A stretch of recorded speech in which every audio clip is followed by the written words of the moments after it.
ये क्या है बहू, सुबह से घर का काम करती रहती है, फिर ऑफिस जाती है और बच्चों में लगी रहती है। अरे ऑफिस क्यों नहीं छोड़ देती, या फिर घर के लिए कोई नौकरानी रख ले। कैसी बात कर रही है माँ? जानती तो है ना अभी इनके ऊपर कितना लोन है। थोड़ा ही सही मदद कर देती हूँ तो अच्छा लगता है, और अभी उनको मेरे पैसे की जरूरत भी तो है। सुधा चंदर को बचपन से प्यार करती थी। एक ही मोहल्ले में खेल कूद कर बड़े हुए दोनों।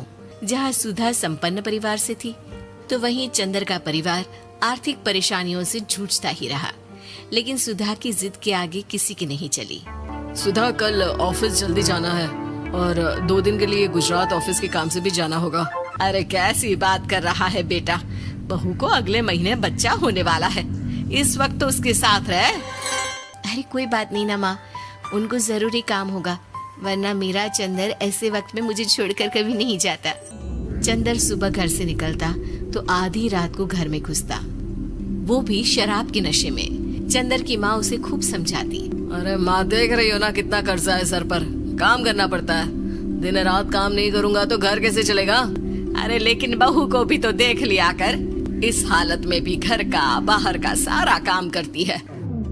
चंदर तो जैसे माँ की बात सुनकर भी अनसुना कर देता है। ऑफिस के बाद चंदर का फोन माँ के पास आता है। माँ, वो ऑफिस के काम से आज रात के लिए पास के शहर के ऑफिस जाना पड़ रहा है, कल सुबह आ जाऊंगा। सुधा रात को कमरे में सो रही होती है कि उसके पेट में दर्द होता है। सुधा चंदर को वीडियो कॉल करती है। इनको फोन कर लो, शायद कुछ आराम मिले। लेकिन 10 बार फोन करने पर भी वो सुधा का फोन नहीं उठाता। ऑफिस के काम से गए हैं, हो सकता है बिजी हो। कितनी मेहनत कर रहे हैं हम लोगों के लिए। सुधा सो तो जाती है, लेकिन अकेले उसे कमरे में डर लगता है। अगले रोज चंदर घर आता है, जहाँ सुधा ऑफिस जाने के लिए तैयार हो रही थी। तुम आज भी ऑफिस जाओगे?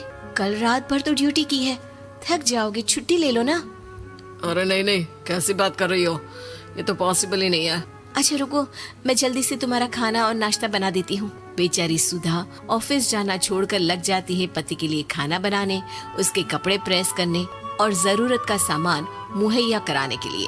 हो सके तो रात की ड्यूटी मत लिया करो ना, मुझे बहुत डर लगता है। अरे यार क्या है, तुम तो ऐसे बिहेव कर रही हो कि तुम ही अकेली हो जिसे बच्चा होने वाला है। इतने लोगों के पति जो काम के सिलसिले में बाहर होते हैं, उनका क्या? सुधा को चंदर के मुंह से ये बातें अजीब लगती है। अरे हुआ क्या है तुमको? पहले तो तुम मेरा कितना ख्याल रखते थे, मेरे पास रहते थे, मेरी दवा से लेकर खाने पीने तक का सारा ख्याल, और अब इस बार तो तुम एक दफा भी मेरे साथ डॉक्टर के पास नहीं आए, क्यों? अरे पागल हो गई हो क्या? पागल वाली बात कर रही हो। काम धंधा देखो या फिर तुम्हें लेकर टहलता फिरो। और मुझे शुक्रवार की रात को काम से निकलना है, सोमवार आऊंगा। सुधा को समझ में नहीं आता कि क्यों अचानक से चंदर को फील्ड का काम मिल गया है। लेकिन एक दिन, सुधा, मैं और चंदर जरा एक रिश्तेदार के घर जा रहे हैं, तुम भी तैयार हो जाओ, घर में अकेली कैसी रहोगी? अरे नहीं नहीं, इस हालत में इसे लेकर जाना ठीक नहीं है। अरे लेकिन मैं ऑफिस भी तो जाती हूँ, फिर घर में अकेले। चंदर उसकी कोई बात नहीं सुनता। वो सीधा कार निकालकर माँ को लेकर चला जाता है। सुधा घर के काम में लग जाती है कि अचानक उसकी नजर चंदर के बैग पर पड़ती है, जिसमें एक कागज दिखाई देता है। इनकी कागज भी ना इधर उधर फैले होते हैं, एक भी खो जाएगा तो बवाल करेंगे।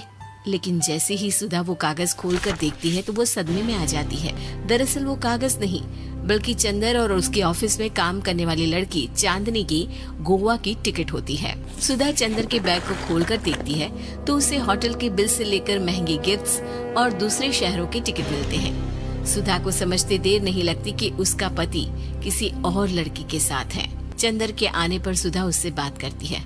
अरे नहीं नहीं, ऐसा कुछ नहीं है, तुमको गलतफहमी हो गई है। लेकिन जब सुधा के सवाल तीखे हो जाते हैं तो चंदर को अपनी गलती माननी पड़ती है और वो सुधा से माफी मांग लेता है। सुधा फैसला कर लेती है कि वो चंदर को छोड़ देगी। बच्चे और सामान को लेकर वो घर से निकल ही रही होती है कि सास उसे रोकती है। कहाँ जाएगी बेटा, रुक जा।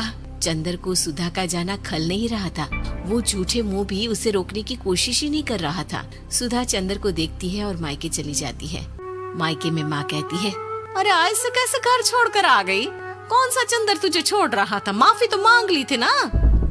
देखो बेटा, बेटी डोली में जाती है और अर्थी में ही निकलती है। पर पापा, मेरा आत्मसम्मान उसका क्या?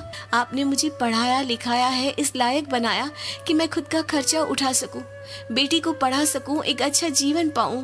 अरे लेकिन पति की जरूरत तो होती है ना सुधा दीदी, और अगर आपको नहीं है तो इस बच्ची का सोचो जो अपने पिता से इस कदर जुड़ी है। आने वाले बच्चे की सोचो जिसके आने से पहले ही आपने पिता का प्यार से दूर करने की सोच ली। सुधा फोन देखती है लेकिन चंदर का कोई कॉल नहीं होता। वो समझ नहीं पाती कि अपने आत्म सम्मान के बारे में सोचे या बच्चों के बारे में। मम्मी, हम नाना नानी के घर से दादी और पापा के पास कब जाएंगे?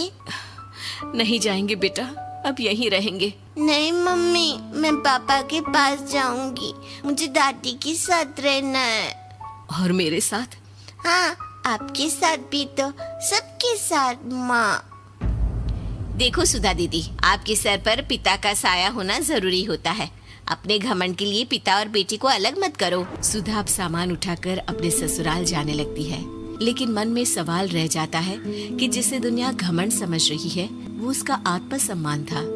चंदन ने माफी जरूर मांग ली, लेकिन कभी ये एहसास नहीं दिलाया